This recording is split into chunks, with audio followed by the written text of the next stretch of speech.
For the base, I'm using an 8-inch cake board. You can buy these in packs of 10. And I've got an 11-inch round and a little scrap of 260. And I'm just going to use this 260 to make a raisin. So I'm just tying a couple of knots at the same point on that 260, trimming off either side of the knot. And then I'm going to put that little raisin inside my 11-inch balloon, shake it to the bottom. And then inflate your 11-inch round. Now just be careful because the raisins can drop through into your nozzle here. So I like to just take hold of the raisin before I put it on top of the inflator, and then I inflate. Okay, you can give your balloon a shake and you can still hear that raisin inside. It's not dropped through into your inflator. Take your cake board and press down onto your cake board at the same time as you release the air from the 11-inch.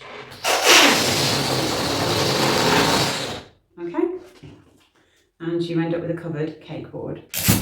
Next, just take some sellotape, scotch tape, clear sticky tape, whatever you call it in your part of the world, and I'm just sticking down the edges of the latex 11-inch, because over time that 11-inch will peel away from the cake board if you don't stick it down. Okay, and then with this messy bit here, just trim off the nozzle and just stick that down as well. Okay, so that's what we've got. We need to position this raisin into the centre of the cake board, and we can do that just by nudging it along and then looking at it and seeing, is it in the middle. Next, take one of your 160s, pinch hold of that raisin, take your 160, wrap that around a few times, and then tie a knot.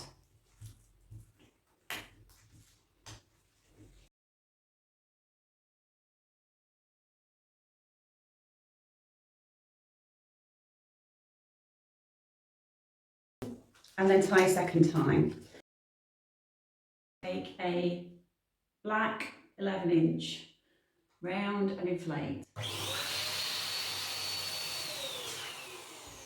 So fully inflate and then let some of the air out.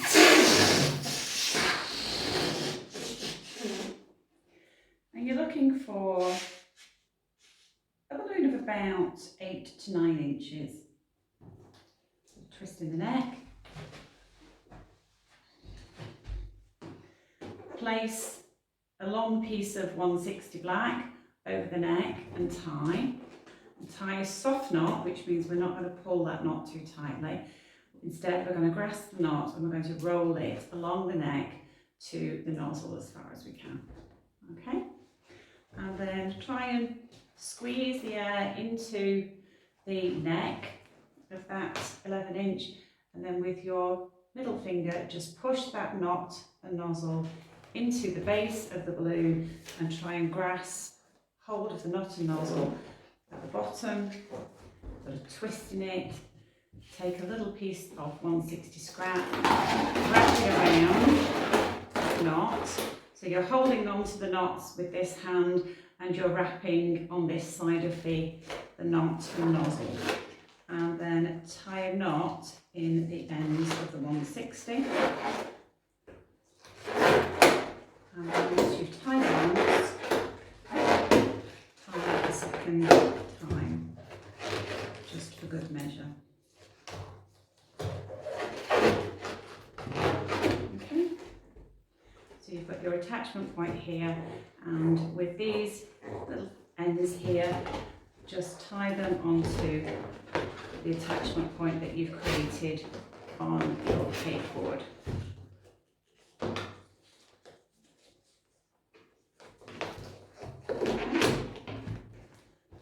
you go. Take a 260 black with a longish tail. We're not going to use all of this, so it doesn't matter. And just use it to loosely encircle the base of the cake board. And make a twist, bring that neck and nozzle through, and then just trim off the end and tie.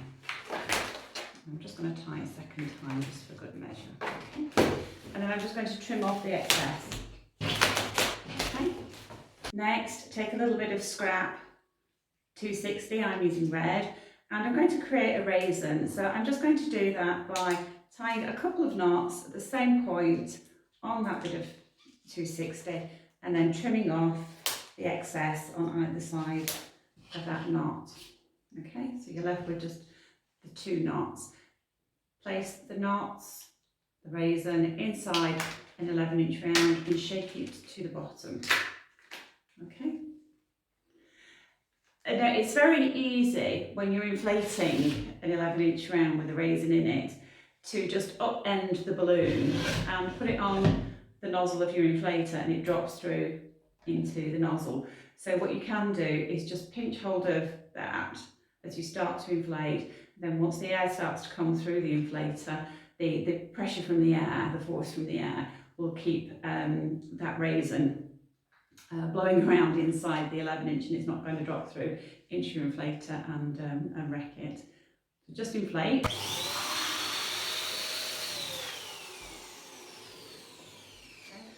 You're going to shake, you can hear that raisin, and we want to let quite a lot of air out there. Okay.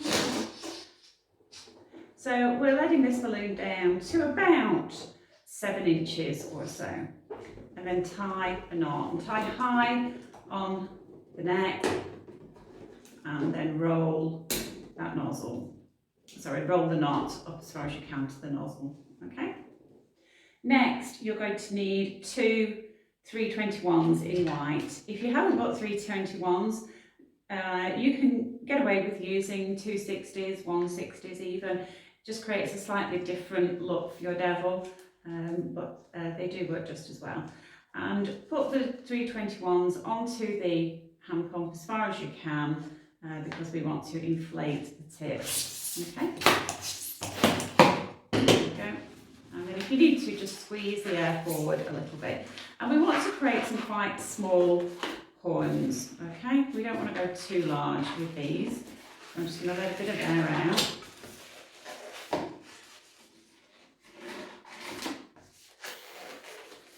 And then just tie on.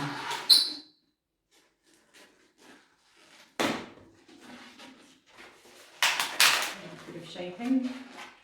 And make another one of these. Take your head and press the air into the neck of the balloon, and then take one of your horns and place it on top of the nozzle and then push into the side of the head. Now we're not going straight to the bottom, directly opposite, we're going slightly off to one side. Okay, so grasp hold of those knots and give them a twist. And then take your second horn and wrap that around those knots and then tie.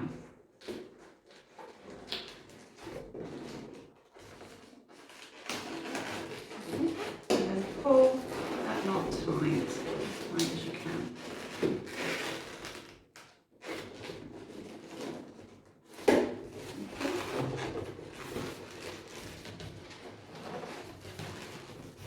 And then trim off the excess.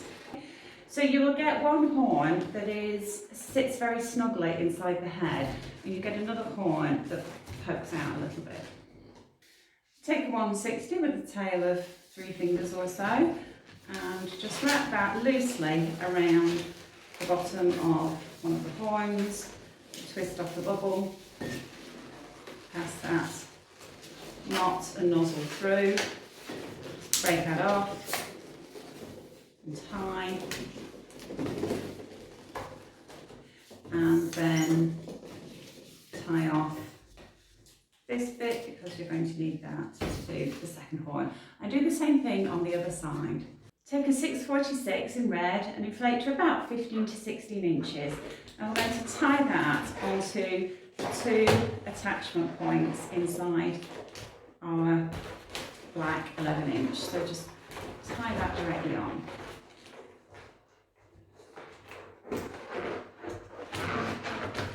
Okay. We want to grab hold of that raisin inside the devil's head, somewhere at the back here, so not too far near the neck where you would normally expect it to be, but quite high up around about here. Okay, so let's try and grab hold of that raisin. Always trickier than you think it's going to be. There you go. And then take your 160 and just wrap that around and create the attachment point.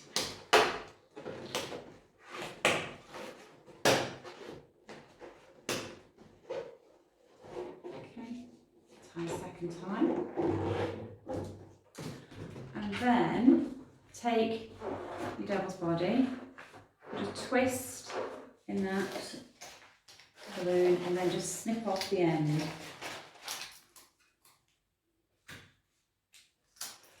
Okay, because it's going to be much easier to tie if that 646 is deflated, and then just tie directly on.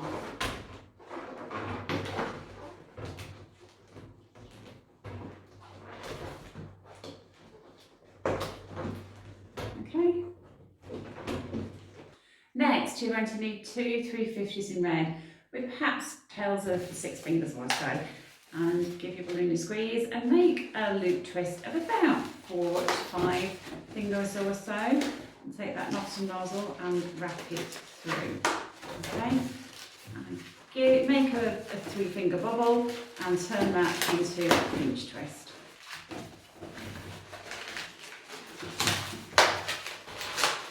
Okay, and that's going to be our devil's hand. Do the same thing with your second 350. Take your devil, and we want to decide how long we want his arms to be. Okay, so I'm going for about 9 inches long, and I'm going to make a twist there and make a pinch twist. Okay, and I'm going to do the same thing with the second 350. So I'm going to twist off a bubble to match, make sure that the arms are the same length, and then I'm going to make another pinch twist of about 3 fingers. Okay, and then I'm going to take these two together, wrap them together, and position the pinch twists like so. We can then trim off these parts.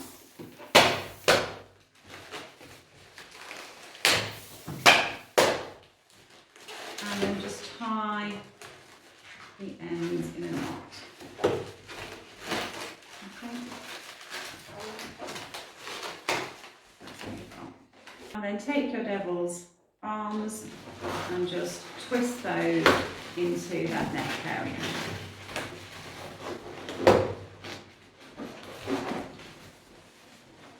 Next, I want to create some fire at the base of the devil. So I'm using 160s in different colours, yellows, oranges, corals. So just use whatever you've got.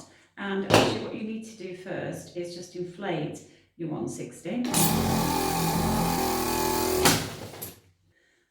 So just take the tip of your 160 and tuck it under the 260 that's wrapped around your pocket pump. And then I find it easiest to just rotate the pocket pump. And I've got the 160 between my fingers and just running it through so it keeps it nice and flat. Okay,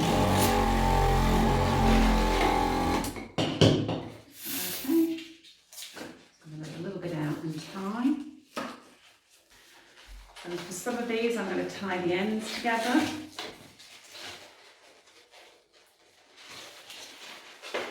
I've got some 160s here which I cut in half, and I'm just going to tie those onto the duplets, the fire duplets, because I want stretch duplets. So we want to leave a fair amount of slack. And just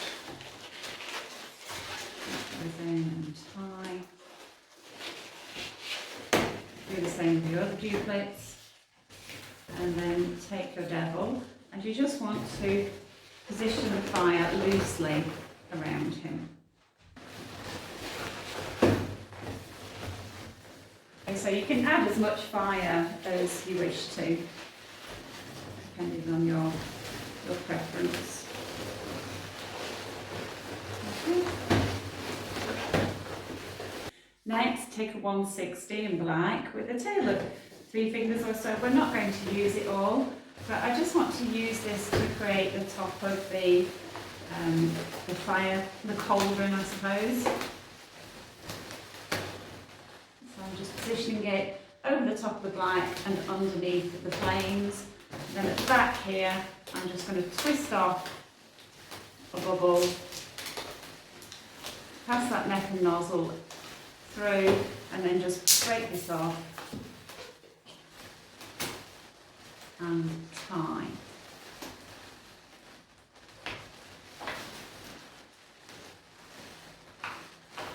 Okay, and that's just going to finish off the top of the cauldron. Okay, and it also has the effect of bringing together the flames.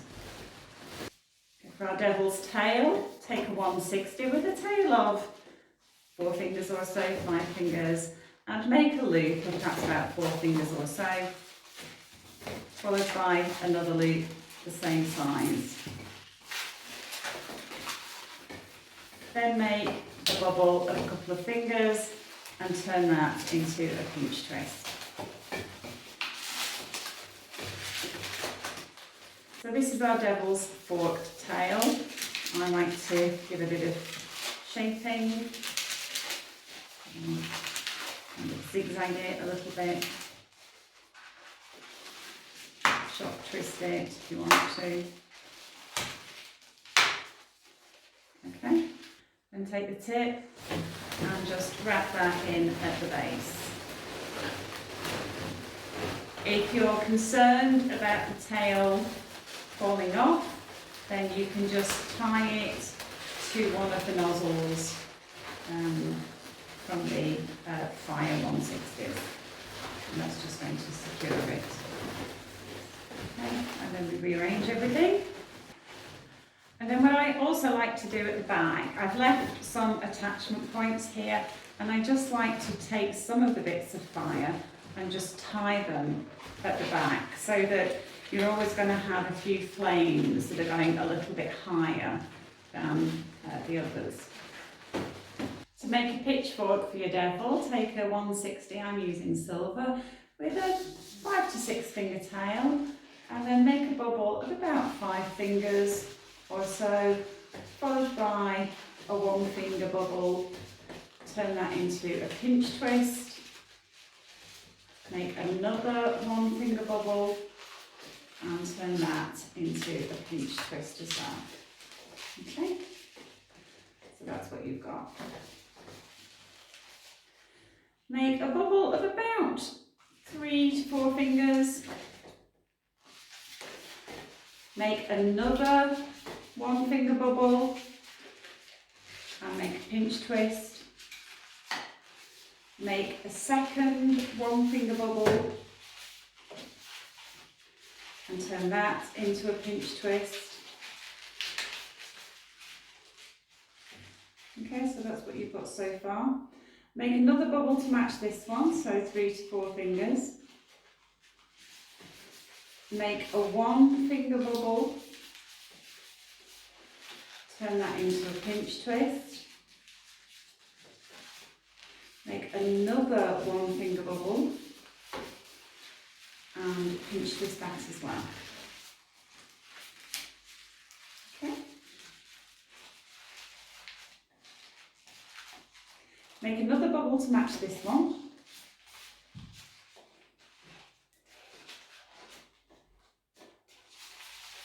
And then break this off.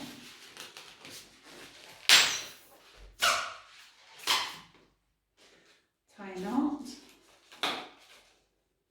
And trim off the excess. Okay, so that's what you've got. Take another 160 with a long tail. I've inflated it to the tip, but I've left this long uninflated bit here. Okay, and then I want to twist off a bubble that's about 4 to 5 fingers. I don't mind so much if this bubble is a little bit smaller. If it matches these two, great. If it's a little bit smaller, that looks good too. Okay, so there you've got the pitchfork, and straighten this out, and then you just need to decide how long you want this to be. You can have quite a long pitchfork so that it's poking out here, or you can have it so that he's holding on to the trident part there. I'm just going to wrap this long bit into the base around the fire. And wrap that around. Okay. And then I want to bring the trident up here, and I've got a little bit of uninflated silver 260, which I'm just going to wrap into the pinch twist of the hand.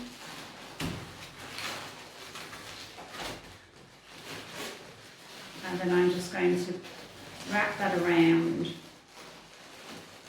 the trident, the handle of the trident, and secure that in position. Just a little hint of a nose, a little dash, and then I try and give him a cute little mouth.